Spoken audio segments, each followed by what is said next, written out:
বোরো মৌসুম হচ্ছে বাংলাদেশের চাষাবাদের সবথেকে গুরুত্বপূর্ণ একটা সময়। এই সময়ে প্রতি বছর সার সংকট তৈরি হয়।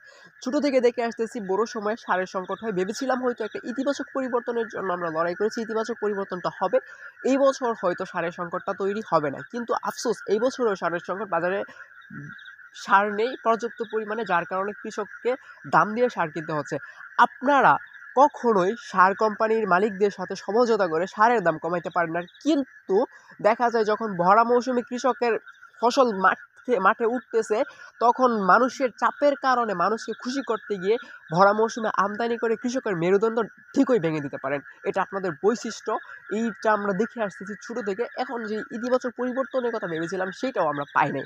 আজকে স্বরাষ্ট্রমন্ত্রী একটা ব্রিফিংয়ের মধ্যে বলতেছে সারের সংকট নেই, সারের সংকট নেই, সারের সংকট নেই। এই কথাটা তিনি ৩ বার বলেছেন। আসলেই কি সারের সংকট নেই? আমি বাজারে গেলাম, কীটনাশকের ফ্রেন্ডস আছে আমার কয়েকজন, দোকানে গেলাম, সবার দোকানে যাচাই বাছাই করলাম, এবং আমি নিজে যে সারটা আনছি ২ দিন আগে সেটা হচ্ছে ডিএপি আনছি হচ্ছে পাইকারি। পাইকারি বলতে হচ্ছে পাল্লা হিসেবে ৫ কেজি করে, ৫ কেজি হিসেবে পাল্লা বিক্রি করে। ৫ কেজির উপরে আনলে হচ্ছে ৩২ টাকা করে রাখে, আমি ৩২ টাকা করে আনছি। আর লাল সার আনছি ৩০, মানে পটাশ, যেটা পটাশ আনছি ৩০ টাকা করে পটাশ সার। আর হচ্ছে ইউরিয়া আনা হয়েছে ৩০ টাকা করে। ইউরিয়া মোটাটা ৩০ টাকা আর চিকনটা হচ্ছে ৩২ টাকা। মানে ৫ কেজির উপরে কিনলে, আর ৫ কেজি কম কিনলে হচ্ছে ৩৫ টাকা। দেখেন, সে বলতেছে সারের সংকট নেই, কিন্তু অথচ বাজারে গেলে বিআরটিসি সারটা পাওয়া যাচ্ছে না। মানে যেটা বাংলাদেশের টিএসপি সার আছে ওইটা পাওয়া যাচ্ছে না। ডিএপি সার চায়নাটা বলতেছে পর্যাপ্ত পরিমাণ নেই। ইউরিয়া সার চিকনটা, ধান চাষের জন্য ইউরিয়া সার চিকনটা সবথেকে গুরুত্বপূর্ণ। আর বোরো মৌসুম হচ্ছে ধানের জন্য সবচেয়ে বেশি আবাদি সময়। বাংলাদেশের সবচেয়ে বেশি আবাদ করা হয় বোরো মৌসুমে ধান। বিশেষ করে ময়মনসিংহ অঞ্চলের চাষাবাদটাই হচ্ছে বোরো কেন্দ্রিক। আমন ক্ষেত কম, মানে হচ্ছে মাছের সব কিছু, মাছের গের, মাছের বিল, এগুলো পরে আমন ভুরো ধান চাষ করা হয় মাছগুলো বিক্রি করে। এখন সবথেকে বেশি প্রয়োজন হচ্ছে ডিএপি সার আর টিএসপি সার, তারপর হচ্ছে ইউরিয়া সার। ইউরিয়া সার যে প্রয়োজন, আর ধানের মধ্যে মোটা ইউরিয়া সার দিলে ধান গাছের পাতা বেশি হয়ে যায়, ধান কম হয়, চিকন ইউরিয়া সার থাকে।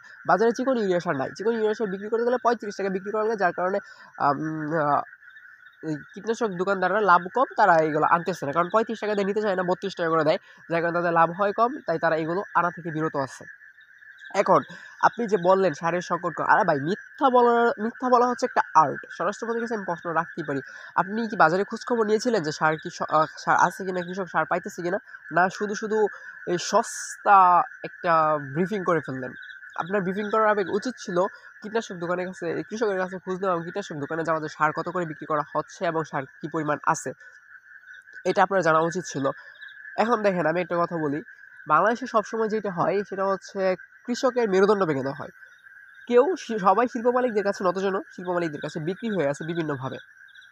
প্রথমত হচ্ছে শিল্প মালিকরা নদীতে বজ্র ফেলতেছে, এখানে একটা বিক্রি হয়েছে, কৃষকের প্রচুর ক্ষতি হইতেছে, নদী কেন্দ্রিক কৃষি ধ্বংস হয়ে গেছে। দ্বিতীয়ত হচ্ছে কোনো সরকার পারে নাই সার বিষের দাম কমাইতে, কিন্তু ভরা মৌসুমে যখন মৌসুমে শুরু হচ্ছে তখন প্রত্যেকটা জিনিসের প্রচুর দাম বেড়ে যায়, যার কারণে জনগণ ক্ষোভে ওঠে, তখন দাম কমায় না।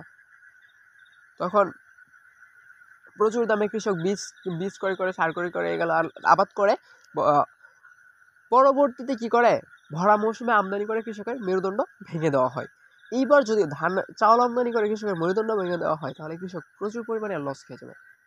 আমরা একটা কথা বলতে চাই, সেটা হচ্ছে আপনারা মিথ্যা বলবেন না। আপনি মিথ্যা বলতে গিয়ে বারবার আটকে যাচ্ছিলেন। মিথ্যা একটা আর্ট, যেটা হয়তো আপনার জানা নাই। সেই আর্ট করতে গিয়ে আপনি বারবার আটকে যাচ্ছিলেন, কথা বলতে পারতেছিলেন না। অবভিয়াসলি মিথ্যা বলার ক্ষেত্রে এখন থেকে একটু সাবধান হবেন, মিথ্যা থেকে দূরে থাকার সর্বোচ্চ চেষ্টা করবেন। আপনার পাশ থেকে কে যেন বলতেছিল, কৃত্রিম সংকট তৈরি করে যারা সারের দাম বাড়াতেছে তাদেরকে শাস্তি দিতে হবে। আপনারা কি পারবেন তাদেরকে শাস্তি দিতে? আপনি তো ঠিকভাবে কথাই বলতে পারেন না। আপনি কথা বলতে গিয়ে বারবার আটকে যাচ্ছিলেন, মিথ্যা বলতে গিয়ে বারবার আটকে যায়, এটাই স্বাভাবিক। কারণ মিথ্যা তো তার সাজানো থাকে না, সাজাইতে হয়। অনুরোধ করব, বাজারে আসেন, কৃষকের সাথে আসেন, কথা বলেন, দেখেন কৃষক কত করে সার ক্রয় করতেছে আর বাজারে সারের পর্যাপ্ত পরিমাণ মজুদ আছে কিনা। এই ঘরে বসে ব্রিফিং করলে হবে না। সো ধন্যবাদ। একটু বেশি বেশি বেশি কথা বলে ফেলতেছি আসলে, জানেন কি, বর্তমানে মেজাজটা একটু বিগড়ে আছে, কারণ প্রতি বছর এই বছর একটু বেশি হয়ে গেছে কৃষকের লস। কারণ হচ্ছে প্রতি বছর আমরা দেখতে পাই যে জিনিসটা সেটা হচ্ছে ভরা মৌসুমে আমদানি করে কৃষকের মেরুদণ্ড ভেঙে দেওয়া হয়।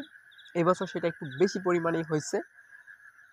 ফুলকপি চাষে কৃষকের লস, আলু চাষে লস, তারপরে হচ্ছে পাতাকপি চাষে লস, তারপরে হচ্ছে সিম চাষে লস, মূলা চাষে লস। মানে কৃষকের এত লস দেখতে দেখতে মানে পুরা ড্যামেজ হয়ে গেছে, মাথা পুরা শেষ।